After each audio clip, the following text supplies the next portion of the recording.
everyone. It's good to see you. Well, I can't see you, unfortunately, because of the situation, and it would be really, really great to be able to see you. But hopefully you can see me, and we're going to have a little look at some of the Easter story, as I can't come in and do collective worships like I would do normally with you. And I think the Easter story has something really great to say to us at this time, and there's lots of worry about. Because have you ever been disappointed about anything? Have you ever been really, really hoping that you could do something or something was going to happen and then it all just came crashing down? Maybe you're hoping to do something at Easter, but now you can't. Well, in the Easter story, the disciples were really, really, really getting excited about what Jesus might be able to do.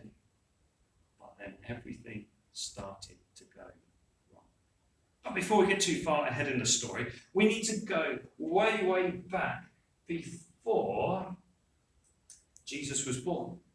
And we need to go back and visit a man called Daniel. And talking of Daniels, I've got another Daniel here, my son. And in these videos that I'm making, my son Daniel, he might just make a few guest appearances, either with his face, give him a smile, Daniel. Hello, everybody. Or you might just hear his nice, deep, loud voice. So thank you, Daniel. Here's another Daniel, though, and he lived quite a long time before Jesus was born. And one day, God spoke to him because Daniel was a prophet. And God spoke to Daniel and said, Daniel, I'm going to give you a timeline. And in this timeline, there's going to be a starting point, and then I'm going to tell you a number of years. And the number of years from the starting point is going to be 483. 483 years. And at 483 years, there's going to come a special king to the people of Israel and to Jerusalem. And so Daniel wrote that down in a book called Daniel, and we can now read it in the Bible. Wow. Many, many years after Daniel, there was another prophet. And this prophet was called Zechariah. And he gave us a little bit more information about this king that was going to come. He was speaking about a city called Jerusalem. And Zechariah, as he thought about Jerusalem, and he thought about that king that Daniel had said was going to come, Daniel, in how many years? 483. Good, I hope you were a bit quicker than Daniel was there, remembering 483 years. Zechariah looked at the city and he said, the king that's going to come is going to come riding on a donkey.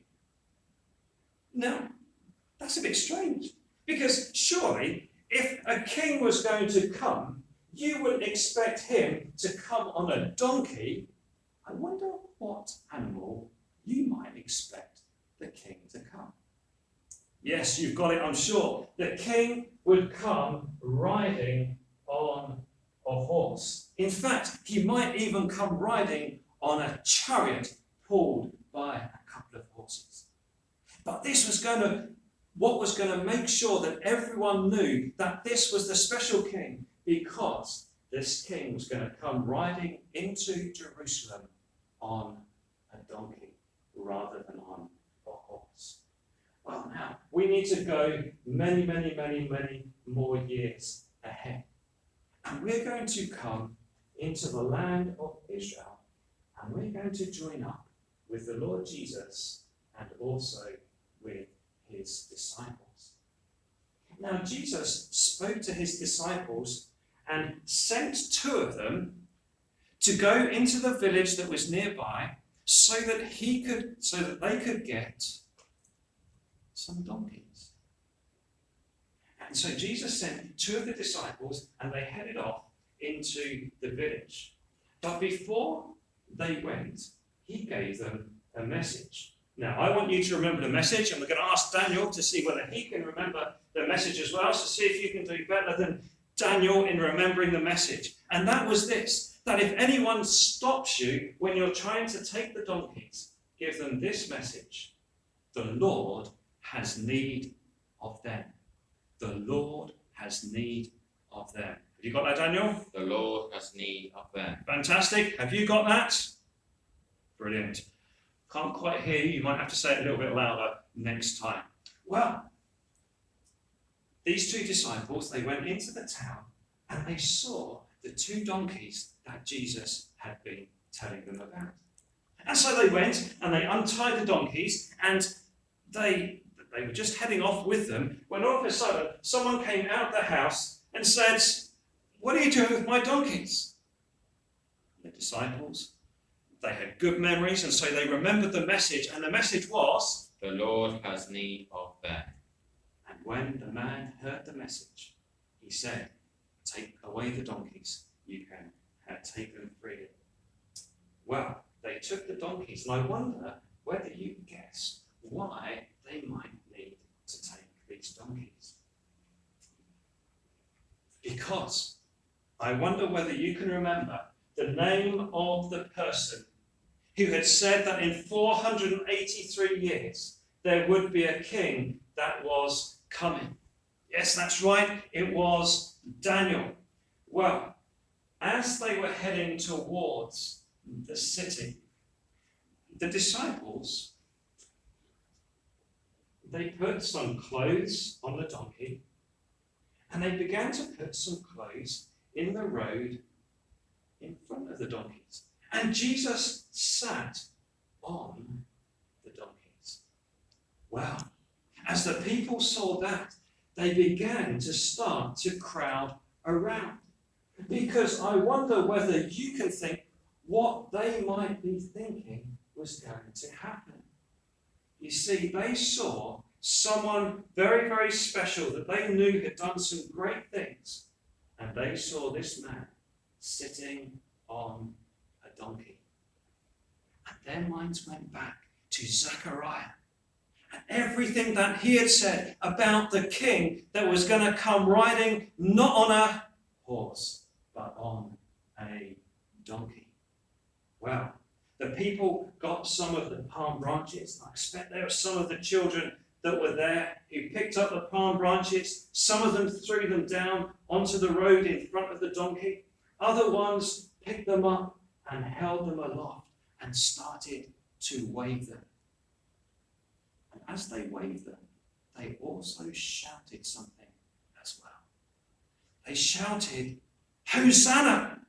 Hosanna!" Now, you might be familiar with that word from a song that you sing. I wonder whether you know what it means. Well, that word Hosanna means save now. Do you think you can remember that for later? What does Hosanna mean? Let's see if Daniel's still awake and listening, shall we? Daniel, what does Hosanna mean? Save now. Well done, Daniel. He's listening really, really well. Now, as the crowd started to gather round, as they started shouting, and some would shout, "Hosanna to the Son of David," because that was the title that they would give to the coming king. And others would shout, "Hosanna in the highest." And so they were saying, "Save now to the coming king, and save now to God in the highest." And so some of the people shouted on one side, Hosanna to the Son of David. and some on the other side, "Hosanna in the highest." And the noise got louder and louder and louder. Now I know Daniel's got a loud voice, so Daniel, give it all you've got. Hosanna to the Son of David. And others were shouting, "Hosanna in the highest." Well, maybe when I count to three, some of you can join in with Daniel, and then when I count to three again, some of you can join in with me. After three then, 1, 2, 3. Hosanna to the Son of David. 1, 2, 3. Hosanna in the highest. And everyone was so excited. The disciples were thinking to themselves, finally, we've been with Jesus for these 3 years. And now Jesus is going to come into Jerusalem. And Jesus is going to be the king. But amidst all the excitement, there was some people weren't so excited.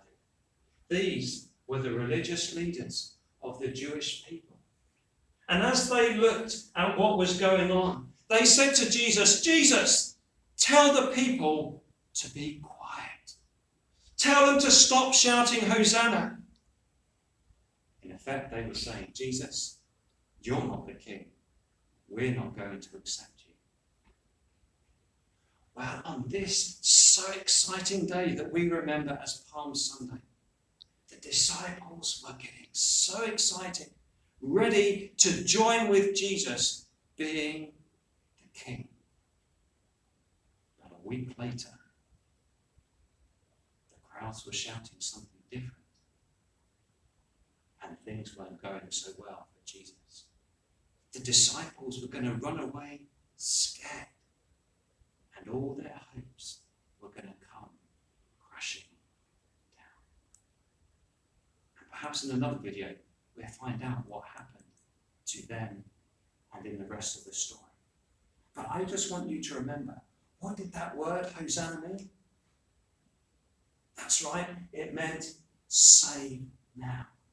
You see, they wanted Jesus to come and save the children of Israel, the nation of Israel now. They wanted Jesus to be a king then. They wanted everything to be sorted out right then. The Bible tells us this, that God's ways are not always our ways. And sometimes God works in a different way to what we think he might do. You see, Jesus was coming to save, but he was coming to save far more than just these people, because the Bible tells us that Christ Jesus came into the world to save sinners. He came to save all of us. But that meant that Jesus was going to have to do something amazing, but also something that was going to cause him and his disciples an awful lot of pain, so that we could be forgiven of our sins, we could be saved, and we could join Jesus one day in heaven. So maybe you are disappointed. Maybe things aren't turning out the way that you hoped at this particular time.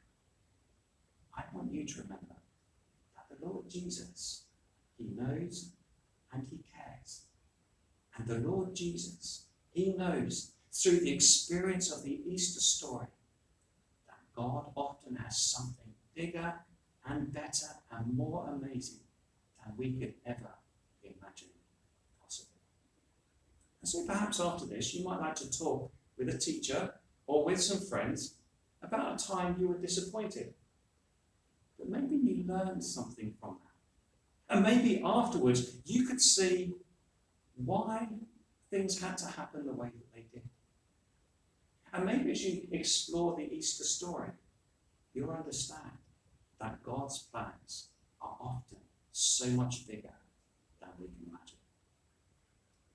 I'm going to say a short prayer, and then I'm going to give you a little thing to do. So let's just bow our heads and say a short prayer.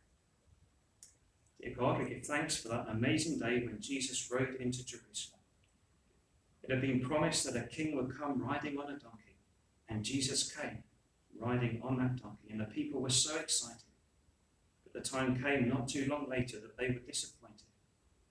But we give thanks that as we look back over Easter, we can see that you had something even greater planned. And we pray that you'd help us to learn to trust you, and also that we might enjoy that salvation that the Lord Jesus came, that we could have. So we pray that you bless us and help us in all that we're doing today and throughout this difficult time. Just keep and help our families and each one of us, we pray. In Jesus' name, amen. Well, as well as perhaps talking to friends about disappointments and lessons that you might have learned, maybe you could make some palm branches. Maybe you could write a message on them. Maybe you could write Hosanna on them. Maybe you could reenact this story in the classes that you're in, or maybe even if you're watching this at home. Maybe you could take some pictures and give them to your teacher, and they could send them back to me. I'm also going to send your teachers a little worksheet about this story as well. And if you want to do that, you can ask them and they can print it off for you. If you do any pictures or anything like that, you can send them to your teacher and they can send them to me, and I'll know that you're enjoying the Easter story at this time as well. Thank you for listening, and I hope that I'm going to be able to speak to you again shortly with the next bit in the Easter story. And let's say thank you to Daniel too for his voiceover in this particular lesson. Thank you, Daniel. That was really, really great. Bye-bye for now.